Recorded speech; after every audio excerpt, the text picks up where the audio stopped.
bila saya tengok keadaan ni, dia mengingatkan saya zaman COVID dulu. Bukan saya kata macam COVID-19 tu kembali balik, bukan.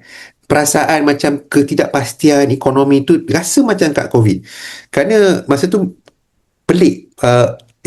Masalah ni macam mana kita nak nilai apa masalah, apa problem statement dia.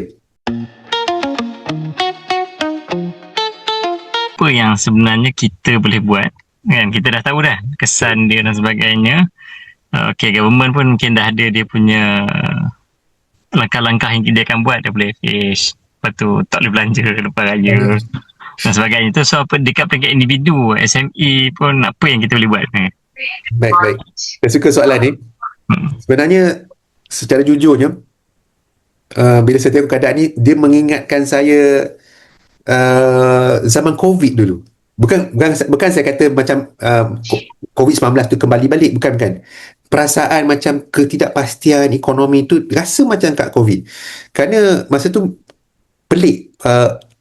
Masalah ni macam mana kita nak nilai apa masalah, apa problem statement dia. Dan kalau saya perhatikan pula, kalau kita berbalik pada Al-Quran, kan, surah Yusuf ayat 47, ayat 48, ayat 49 ada menjelaskan tentang 7 tahun kitaran, kan. Tapi dalam surah tersebut cakap pasal tanaman gandum. 7 tahun yang baik tu tanaman tu meningkat, tapi minta simpan sikit. So kena buat savings lah masa ekonomi tengah bagus. Lepas tu kerana 7 tahun yang seterusnya, tahun yang kemarau, kering kontang, masa itulah kita akan gunakan sumber. Lepas tu ayat 49, ekonomi naik balik. Tapi diungkapkan dalam bentuk tanaman gandum lah. Tapi maksud di sini, sekarang ni kita tahun 2006. Kali terakhir kita menghadapi kemelesetan ekonomi pada tahun 2020. KDNK menguncup negatif 5.5%. Sebelum itu, pada tahun 2009, KDNK menguncup 1.5%. Itu cerita pasal US subprime crisis.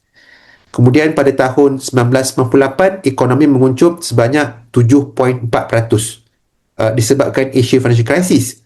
Pada tahun 1985, negatif 1%. Kejatuhan harga komoditi, macam-macam komoditi yang jatuh pada ketika itu. Jadi kalau kita perhatikan data tersebut, seumpama menandakan setiap 10 tahun tu akan ada satu ketika ekonomi menjadi meleset. Saya bukan kata ekonomi akan meleset ke apa ke, tak.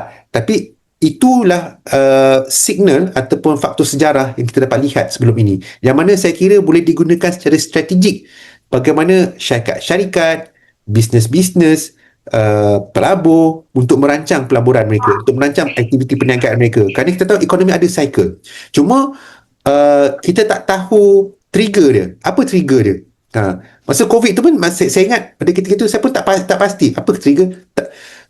Sebenarnya masa COVID tu saya ingat trigger dia apa tau? Trigger dia Trump pun buat tarif, kan, masa tu. Masa tu masalah juga masa tu. Tapi tak disangka rupanya COVID. So trigger tu agak misteri lah. Jadi tapi kita tengok data-data lepas, itu profil dia, itu dia punya dynamic. So berbalik pada soalan Amirul tadi, apa yang boleh kita buat? Pertama ialah kita kena cakna tentang berita yang sahih. Kemudian jangan panik. Jangan panik. Tapi ialah nak cakap pasal menyimpan apa semua ni, benda tu patut dilaksanakan pada awal lagi. Bukan sekarang. Bukan masa sekarang lah. Kan? Pasal kalau ayat 47 tu dia kata 7 tahun yang baik tu simpan sikit di sangkai ni tu. Kan? Itu maksud saving lah. Masa good times kita savings lah. Pasal kita in bad times mungkin kita akan kena withdraw lah kita punya savings tu. Itu maksudnya. Jadi mungkin dari segi strateginya itulah, bila ada signal-signal macam ini, memang tahap kesiapsiagaan tu perlu dinaikkan lah. Kita tak tahu apa akan jadi, kan. Okey, terima kasih banyak Dr. Zam atas pencerahan yang sangat membuka minda lah. At least kita tahu apa yang berlaku, moving forward macam mana.